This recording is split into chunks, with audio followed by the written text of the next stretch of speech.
नमो नमः विद्यार्थियों। आज हम हमारी संस्कृत सुरभि कक्षा 8वीं का सप्तदश पाठ सत्कर्म एवं धर्म पढ़ने जा रहे हैं।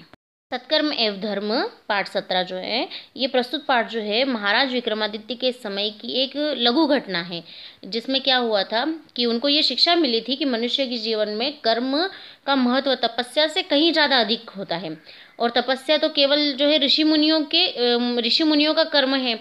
अन्य मनुष्यों के लिए तो सत्कर्म करना ही धर्म है, क्योंकि परलोक में कर्मों द्वारा ही स्वर्ग या नरक का चयन किया जाता है।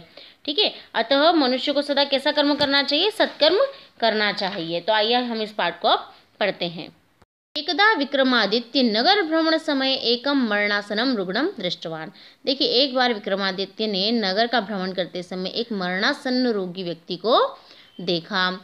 तस्य दर्शनेन मनसी वैराग्यम उद्भूतम। उसको देखते ही मन में क्या उत्पन्न हुआ? वैराग्य उत्पन्न हो गया। अतः माया मोहमयम संसारम ज्ञात्वा सह महामंत्रिणी राज्यभारम समर्प्य वनम अगच्छत। अतः माया मोहमय संसार को जानकर वे महामंत्री पर राज्यभार सौंपकर वन से चले गए। वने सह कठिना तपस्याम आरब्धवान। वन में उन्होंने कठिन तप करना आरंभ कर दिया। तस्य समीपे एव एक महात्मा अपि तपस्यारतः आसीत्।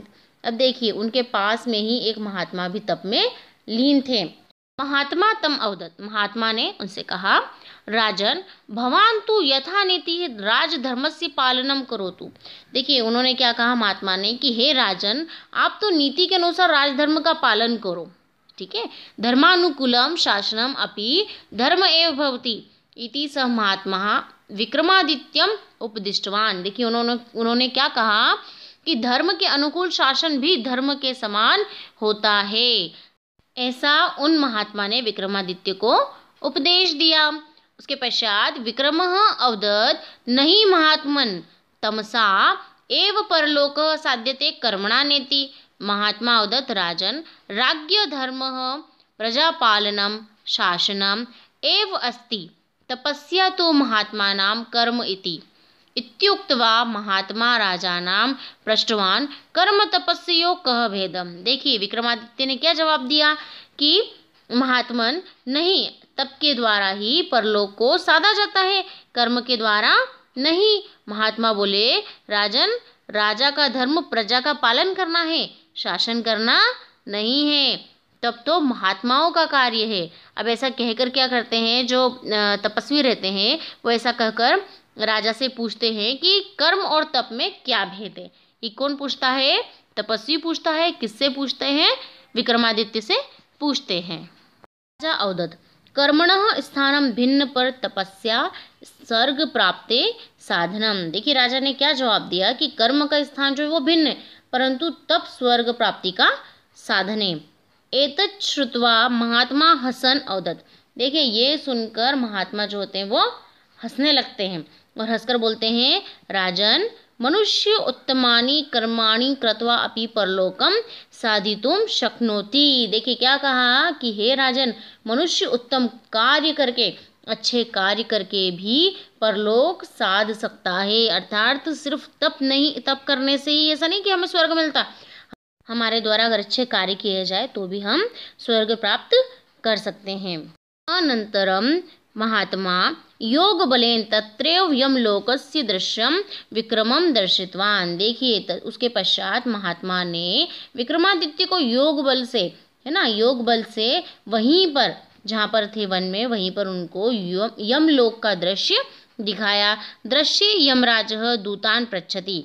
दृश्य में अर्थात वो जो चित्र दिखाया था उसमें यमराज जो थे वो दूतों से, उन यमराज के दूत थे, तो उनसे पूछते हैं, एतस्य कर्म कीदृशम, इनका कार्य कैसा है? एक दूत अवदत्। एक दूत ने क्या जवाब दिया? कर्मणाम लेखनम तु चित्रगुप्तस्य पार्श्वे अस्ति। कर्म का जो लेखा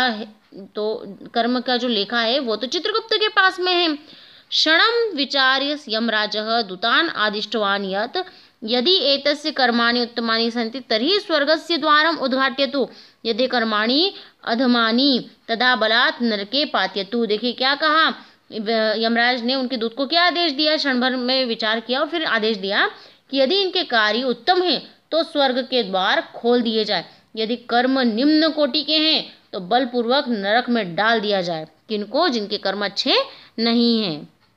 इदं दृश्यं दृष्ट्वा विक्रमः ज्ञातवान् यद् सदाचार एव तपस्या सत्कर्म एव धर्म इति। देखिए, ये जो पूरा दृश्य था उसको देखकर विक्रमादित्य ने समझ लिया कि सदाचार ही तप है और सत्कर्म ही क्या है? सत्कर्म ही हमारा धर्म है।